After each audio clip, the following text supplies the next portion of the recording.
Hey guys, it's Rivian Updates. My name is Isaiah. Rivian has teased us with more information about the Rivian R2, specifically about the construction happening in Normal, Illinois of their new general assembly line, as well as their new paint factory. Now, Rivian has reiterated time and time again, the R2 is still expected, first half of 2026. That's just around the corner, and I cannot wait. Of course, that's going to be happening production in Normal, Illinois. We will be seeing production out of the Georgia factory come late 2027, 2028 at the earliest. Of course, I make updates about that factory as they come along, but so far we don't expect construction of that factory to start again until after the first R2 units are made in 2026. Rivian has shown that they can outsell other vehicles. The R1S is the 5th best-selling EV in the United States, and it's the best-selling EV of its size, beating out the Tesla Model X and even the Kia EV9. I know for a fact that the R2 is going to sell very well, but for it to sell, they gotta make it. And this is where we're gonna see the expansion of the Normal, Illinois factory take place. Before I talk about the Rivian R2 general assembly line construction, I wanna talk about what's happening across the street from Rivian's factory. That is Rivian's new logistics and distribution centers. These logistics and distribution buildings are gonna help Rivian take in as well as ship, distribute parts for the Rivian R2. I imagine for the Rivian R1 as well. Be honest, if you're a Rivian R1 owner, probably one of the bad parts about Rivian have got to be service. Now, I haven't had to go to service many times, but when I had to, appointments can be like a month ahead of time, sometimes 2 months. And there are a couple ways Rivian hopes to kind of curb this. First, that's putting more service centers. Right now, they have about 67 service centers across North America. They have like 3 in Germany as well for the RCV, because they have a couple Amazon vans in Germany as well, but 67 in North America across 33 states and Canada. They have mobile service in Alaska and Puerto Rico as well. Service is expanding, and by the end of 2025, Rivian says they're expecting 100 open live service centers. That's going to help a lot. However, having service centers doesn't make sense when service technicians can't get the parts. And so this is where the logistics center comes in place. Being able to take in as well as keep inventory of parts for repairing, fixing Rivians is going to be important, especially as R2 comes online. I mean, they're expecting to build like 150,000 of these every single year. They're going to need to make sure that they have the ability to keep parts as well as take in parts for the Rivian R2. I mean, going from producing 50,000 vehicles every single year to 150,000 of just R2, 215,000 total max capacity, they're going to have to make sure that they have the ability to ship out parts, have inventory for vehicles that they're currently building. I mean, there's a lot of logistics that go into building a vehicle. All of their sourcing partners, they're gonna have to ship vehicles to the factory. They gotta have a place to store it. I think something on site of this magnitude, of this size, is going to be really important. And I think this is gonna help Rivian production and service quite a bit. But until it's built, we won't really know what's happening. But as more develops, I'll be happy to keep you updated on that. Now on to the real news. Building for R2, expanding our manufacturing footprint in Illinois. Of course, Rivian has their Georgia factory. We'll likely see some sort of announcement of a European factory, I think either by the end of this year or somehow 2026. I expect it within the next year that we'll see something about a European factory. Every single time it's brought up, it becomes RJ. Some of the executives seem to give a little bit more information, but a European factory is expected. Rivian expects the R2 to be a global vehicle, except for China. RJ has mentioned that they don't plan on entering China. I'm not sure if that's changed. This was like 6 months ago that he said this. The Chinese market is really competitive, and they are in huge price wars Is China a market that Rivian should be in, having to lower their price every other quarter to compete with other vehicles? I'm not sure Rivian wants to get into that. Focus on key markets where profit margins are hefty, and that's going to be our North American and European, maybe even Australian markets. Now, let's get into it. Our 1.1 million square foot manufacturing expansion in Normal, Illinois continues to advance as our team gets ready to start R2 deliveries in 2026. I am excited. We are launching R2 from our existing 4.3 million square foot manufacturing plant, where we already build R1 and our commercial vans. Leveraging our highly skilled team and expanding our existing footprint in Normal, we're able to launch R2 as quickly as possible. When the expansion is complete, our Normal plant will have a planned capacity of 215,000 total units. That's 150,000 expected R2 and about 65,000 R1 and RCV capacity. Now we here get this nice rolling drone video of this gigantic general assembly building. This is exciting. This is where R2 is going to be put together. To house the body shop and general assembly operations for R2, we are building a new 1.1 million square foot building on the east side of our manufacturing campus, as well as several other new additions for paint, battery, and material flow. Despite the Illinois winter, construction has progressed well. Shortly, we expect the roof work to be complete, and in some areas, the interior work has already begun. Going down here, where are we in the facilities construction phase for R2 in Normal? All of the new buildings are now going vertical. That is, walls, structural steel bays, roof decking, and roofing material are all well underway. For example, today, the new body, general assembly, and end-of-line building is complete for walls, 70% complete on structural steel, and 60% complete for roof decking. We are currently slightly ahead on this building.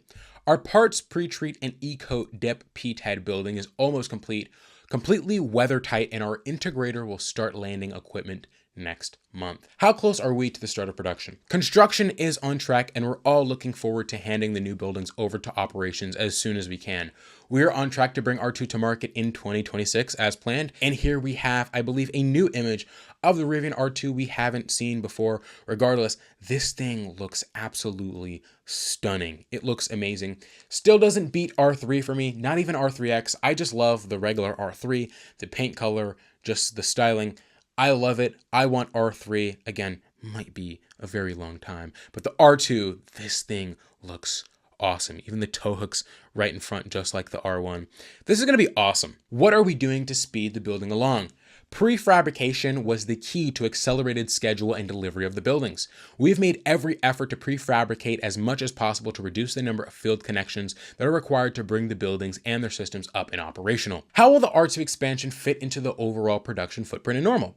The R2 expansion will take advantage of space that was available on the south side of the plant, and we're also utilizing land on the east side to construct the new 1.1 million square foot body, general assembly, and end-of-line building.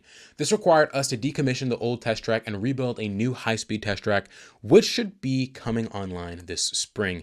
And here we get more images of the general assembly line. This building you're seeing in the foreground, this is the P-TED, the pre-treat and e-coat dip factory. This is like the paint shop. Rivian then goes on, are there any efficiency gains we are working towards with the R2 site plan? And this is where it gets good. One of the key efficiency gains that we have created is removing all parts painting from the main paint shop and moving it to the new parts PTED facility. This allows main painting to only be required to paint top hats, vehicle bodies. The conveyance we are constructing between body to paint and paint to general assembly, combined with the respective automated storage and retrieval systems, gives us efficient buffers between each of the shops so we can build to the necessary high volume. This means they can paint there are limits here, but they can paint vehicles without them having to stop lines. So let's say that there is a stop in the manufacturing line. That doesn't mean they have to stop the paint shop. They can continue to paint bodies and get bodies pressed and rolling out. And once that snafu on the manufacturing line is resolved, they can go back to assembling the vehicles. And so this will allow Rivian to paint vehicles at a separate pace from the general assembly line, which is awesome, right? You're able to scale paint different from how you're working on general assembly. Then going on to say, what's the thing you like most about these kinds of projects? Speed and complexity require a high level collaboration. These are the truly fun programs to work on in my line of work. So many decisions are made each day to drive the program forward. What makes the construction phase so important for the success of a vehicle program? The faster we can get the buildings up and utilities in place, the sooner our manufacturing engineering colleagues can begin to set and connect equipment with their integrators.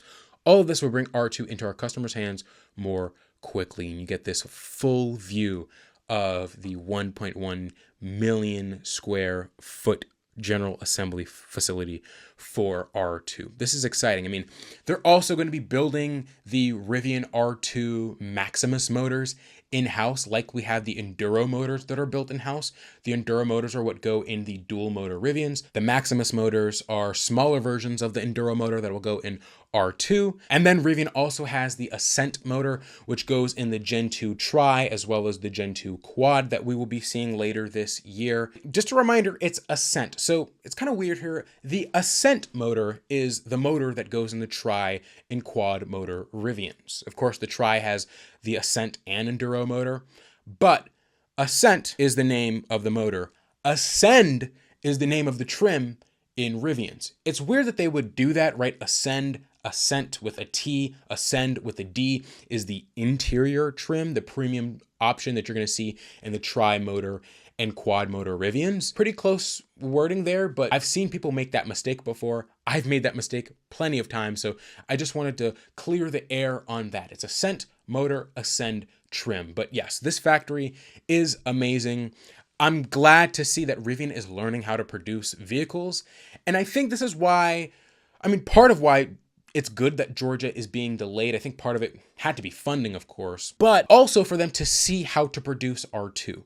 They can see how R2 production progresses. Of course, we will likely see the first units come off the assembly line in like late 2020. I think Q4 of 2025. This year, we could see the first units coming off the line. Of course, testing production units. These are cars that are being made so Rivian can test and demo units and things like that, not actual production units meant for customers and deliveries. It helps Rivian learn the production and manufacturing process for R2 a little more. They've already learned so much from R1, and we've seen how they've progressed with R1 over the years, shutting down, making improvements, shutting down, making more improvements.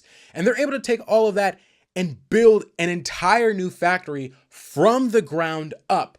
And I think that's going to be really special. So I'm really curious to see what the efficiency improvements of the Georgia factory will be like compared to the normal Illinois factory. But this is exciting, and it gets even better. Let's go over to Twitter. This is RJ Scaringe's account, the CEO of Rivian, and he's been giving us quite a bit of like R2 teasers lately. You see here, this is the high pressure die casting of the R2.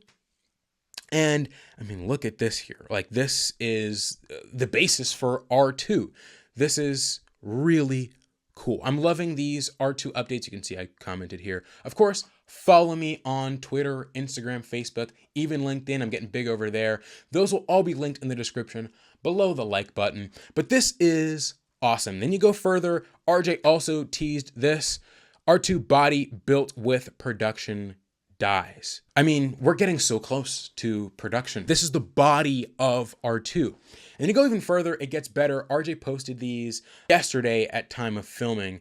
And this is one of the first Rivian R2s going through their new paint shop with the E-coat. And so you can see here R2 and E-coat. When we first E-coated R1, the greenish color is actually what inspired our launch green. Maybe we should do a launch green for R2 as well. And here are a couple mock-up images of what that would look like. But you'll see here, this E-coat is almost like a primer in a sense. It helps prevent corrosion and rust on the bodies, and so this will just help the vehicle last a little bit longer. I also thought it'd be worth mentioning, you'll see here on this R2 body, you'll look in this corner back here, and that looks like space for a charge port. Now, it does look a little large. Hopefully Rivian is still sticking with the North American charging standard. I have my own opinions when it comes to switching over to J3400, the North American charging standard. I think maybe some automakers are moving a bit too fast. However, I think it's wise for EVs, newly produced EVs, to just come out the gate with J3400. This also could just be a vent, right? To create pressure for the vehicle.